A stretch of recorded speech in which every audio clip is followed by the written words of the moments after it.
Throw this out, yeah.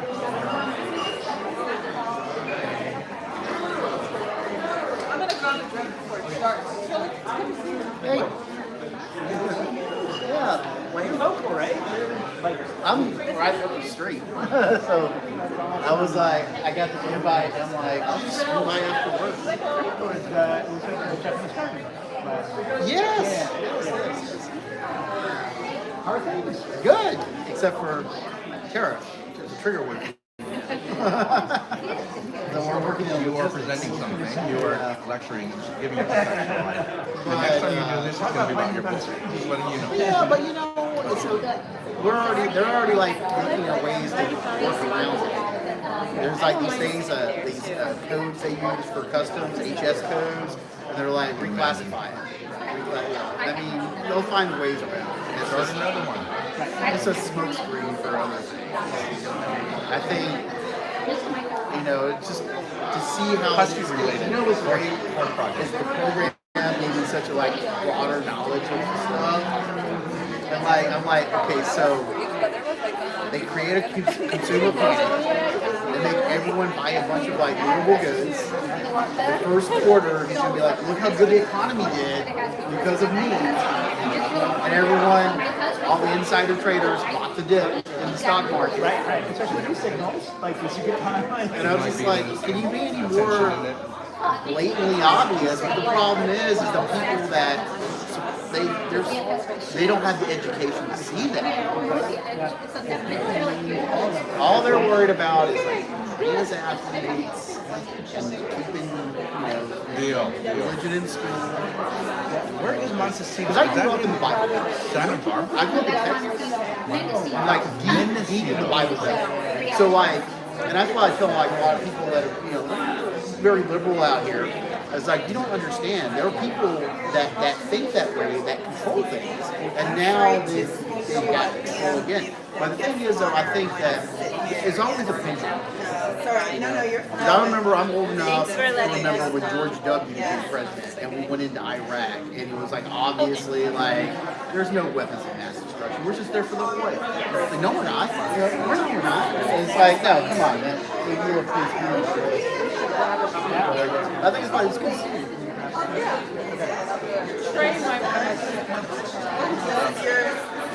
I think this is where we are. This is your bag or this is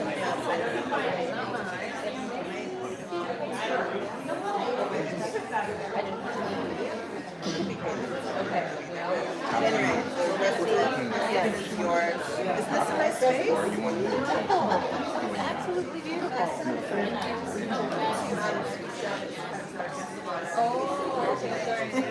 No problem. They're comfy. Hey, that's amazing. Yes. Yeah. No, this is Chief scoocher. yeah, very good. Here we Go. Okay. Oh, so somebody's in here? I take it somebody's gonna be here.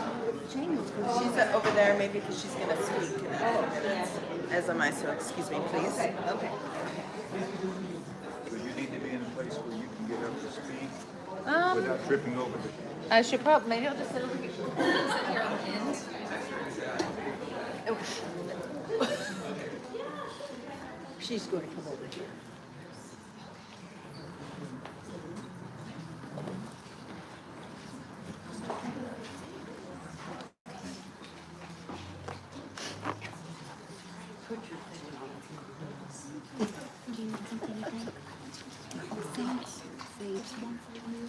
I would love somebody else with iced tea. Not something you need.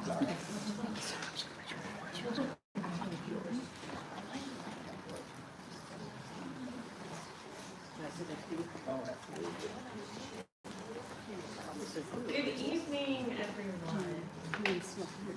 I'm Dr. Caitlin. Thank you. Welcome to the 2025 Elena Diane Curris Lecture on Global Issues. For those of you who don't know me, I'm Dr. Caitlin Borak, Director of the Global Studies Institute, and I'm honored to welcome you to this very special event. This annual lecture is part of the Global Studies Institute's mission to foster critical reflection on global challenges and to build bridges between the university and the wider world. It's also a space for our students, faculty, and community to engage with leading voices in diplomacy, humanitarianism, and international affairs. I would like to extend a heartfelt welcome to Elena's family, the Curris family, Dino and Joe, Elena's parents, and Bobby, her sister-in-law. We're deeply grateful for your vision and generosity in making this event possible, and it's an honor to share this evening with you. We are proud to carry forward Elena's memory and values through this lecture series. So thank you very much for being here.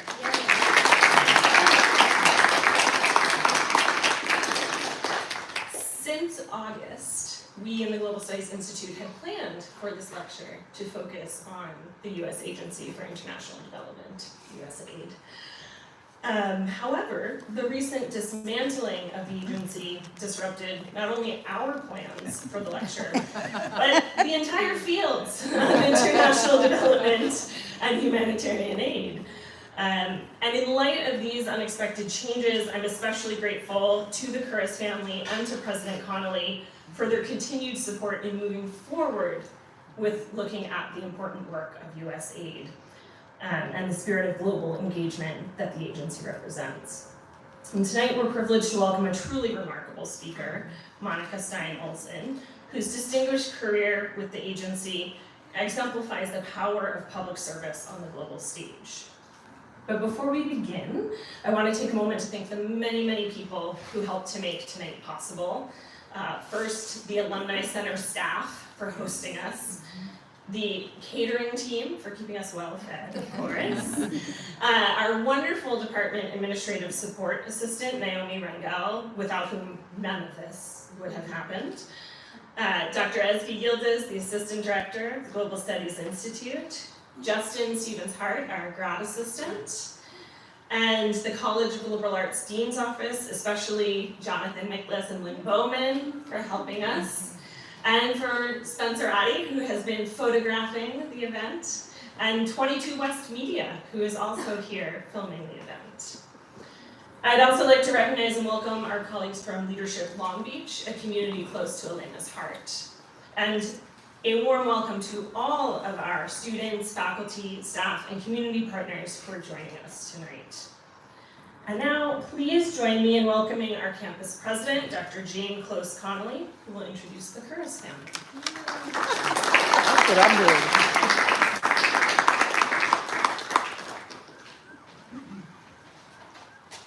Thank you, Caitlin. I really appreciate all the work that you've poured into making tonight a reality. And it's a great pleasure to be with all of you, for sure.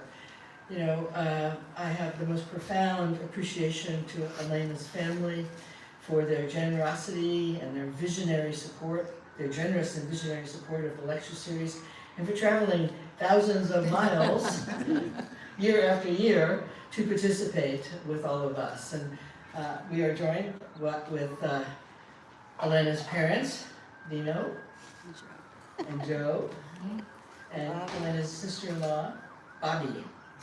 And I think others are watching on YouTube, and maybe other members of the family are with us, as a matter of fact.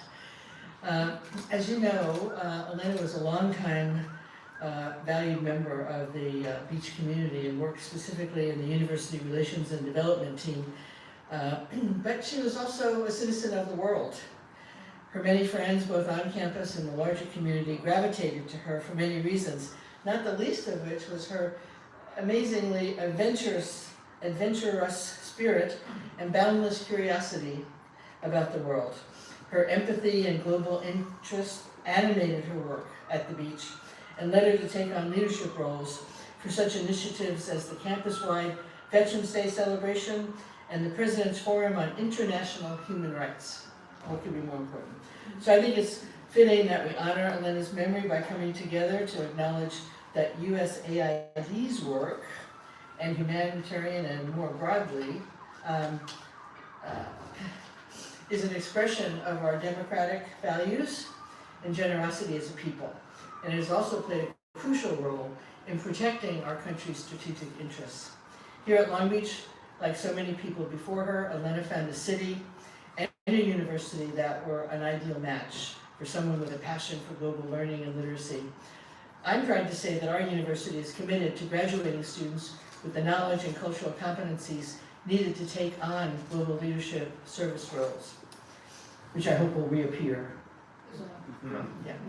Over the past decade, there's been a steady increase in the number of departments with global learning outcomes here at the beach, not just for an individual student studying abroad or even an individual class, but the learning outcomes of the major itself. Every point of global engagement that Elena Curris lecture is a great example. Helps us meet our ambitious global learning objectives and advances our efforts to foster enthusiasm for, understanding of, and sensitivity to global issues.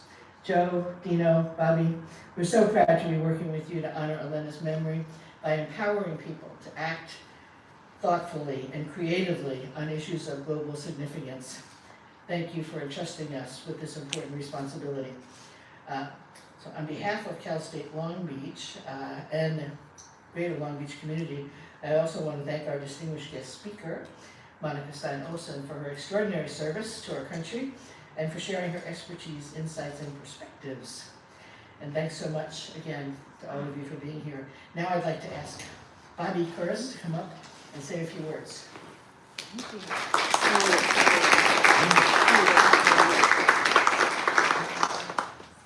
Good evening, and welcome. I will welcome you as well to the Elena Diane Curris Global Issues Lecture Series. My name is Bobby Curris, Elena's sister-in-law, though as you have all heard me say before, I always felt that she was more my sister than a sister-in-law. Thank you for coming out tonight. We, the family, appreciate each and every one of you taking time out of your busy schedules. Thank you to President Conley and Caitlin Forat, the entire crew that helped make this evening possible. We see your work and we very much appreciate it. Tonight marks the 8th in this lecture series, but December will mark the 10th anniversary of Elena's passing. In considering what I wanted to say tonight, I began to think about all that has happened in the past 10 years. And then I began to wonder, what would Elena think about what has happened in the past 10 years? I know there are several people here tonight that knew Elena, but many of you did not have the opportunity to meet her. So an idea struck me. It might be informative to share with you my thoughts on her thoughts. Okay? Now, before we go down memory lane, I feel I need to set the stage with a story. Elena loved Long Beach. She bought her first home here after living in both Aspen and New York City. She loved CSULB and her work here. She loved the people she worked with. Colleen, for one. She loved her neighborhood and neighbor Joe, who could not be here tonight. She was a Leadership Long Beach alum, where she met Sabrina. The three ladies here tonight who continue to support us in keeping Elena close. But when it came to collegiate sports, especially football, her heart resided in Alabama, where she did her undergraduate work. What you need to understand about the Curris family is that we are all a bit fanatical when it comes to football, specifically SEC football. Joan Dino went to Kentucky, her brother and I went to Arkansas, so Saturdays in the fall were an event. There was a lot of smack talking, a lot of bet making, a lot of fun. When Elena was at Alabama, and for years afterwards, they were a powerhouse. If you played the Tide, you were going to lose. End of the story. Elena relished this fact. Who wouldn't, right? Fall of 2015, Arkansas, go Hogs, and Alabama were to play. I honestly can't remember whose idea it was to make this bet. If it were Elena or her brother Bob, but bet they did, the two of them. The rest of us knew better. The loser would have to wear a t-shirt of the winner's design the next time the two teams met. Game day comes, shocking to no one, Alabama won. I'm sure decidedly. We all wondered, what would Elena make her brother wear? Sequins, feathers, rhinestones, hot pink, who knew? The next time the family got together at Thanksgiving, Elena brought out the t-shirt. Alabama red, crisp white lettering, all caps, it read, forget my French, some bitch, I love me some Alabama. Bob still has that t-shirt 10 years later. And no, he does not wear it when Arkansas and Alabama play. He will, however, wear it at least once a season when we watch an Alabama game. But what does this have to do with my 10-year retrospective? In the last 10 years, Alabama has declined. They are no longer the powerhouse they were when Elena was there. They are no longer the powerhouse they were for several years after. Elena would be very displeased with this turn of events. In the last 10 years, the condo Elena bought in Long Beach has apparently skyrocketed in value. There's even a Ruth's Chris around the corner now. She would definitely be happy about that. In the last 10 years, Leadership Long Beach has continued to grow in a direction Elena would have been proud to see. We had lunch with the director, Sean Devereaux, yesterday, and he shared a bit about the amazing opportunities for LLB in the near future, and I have no doubt Elena would champion them all. In the last 10 years, we saw COVID. Nobody was pleased with that. Elena loved getting dressed up and going out for dinner and drinks. She loved to shop, and she was good at it. Home Goods, TJ Maxx, always favorites. Having to be holed up in her condo under the lockdowns would have been devastating. In the last 10 years, she would have seen her parents, Joe and Dino, and brother Bob work tirelessly on a museum in honor of Bob and Pauline Hearn, her maternal grandparents. The History of Benham Museum in Eastern Kentucky is set to open soon. It has been a family project, and I know that Elena would have been in the middle of it and would have very much enjoyed helping with the design. She had an amazing eye and knew presentation matters. To have had her in this project would have been invaluable. In the last 10 years, she would have seen her brother, my husband, Colonel Robert Curris, retire from the Army. She was always very proud of him and his service. And during her time at CSULB was very involved in the veterans programs, organizing Veterans Days events and working closely with the programs on campus. But like the rest of us, she worried. So I know to see him retire would have given her some peace.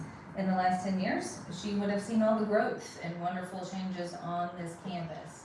This beautiful building, not far from Elena's office, one of them, and I hear a new student union is being built. Obviously, a lot more has happened in the last 10 years than just the things I mentioned. I could stand up here for a long time and talk about Elena, but you did not come here to listen to me. You came here to listen to Monica Stein-Olson. We had the privilege of having lunch with her earlier today, and I think that we will all find what she has to say interesting, to say the least. And it's a small world category. Elena's brother Bob had the opportunity to work with USAID on a few occasions, probably with some of the same people as Ms. Stein-Olson, and is very sorry he cannot be named. Hopefully in our short time together, I've given you a sense of who Elena was and her place in this world. It does us all good to reflect and remember, and events like these year after year help us as a family do just that. I will close tonight by doing what I always do when given the opportunity to speak on campus. I'm going to give you an assignment. I want you to think about the last 10 years. I want you to think about the people you've lost or the people you've found. What are the major and minor events over the last 10 years that have impacted you the most? What memories bring you joy? Give it some thought. We'll check in next year. Thank you for your time and attention. Go Beach. But more importantly, just for tonight, roll Tide.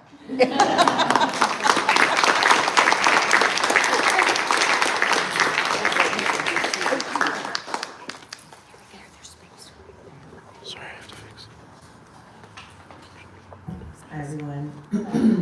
Hi. About dialogue, cross-cultural communication, ethical decision-making. It's an educational mission that also fosters empathy, compassion. But if we are truly to understand the world around us and to advocate for change, our educational mission must also examine our place in global issues, our place in global dialogue. So I am thrilled to be here to introduce our esteemed guest speaker, who will guide us through a discussion of her vital work amidst significant complexity. Monica Stein-Olson is a retired Foreign Service officer with the United States Agency for International Development. I used to call that USAID, and Monica was just telling me that at a certain point it became USAID. So we can interchange them for those that were used to it one way.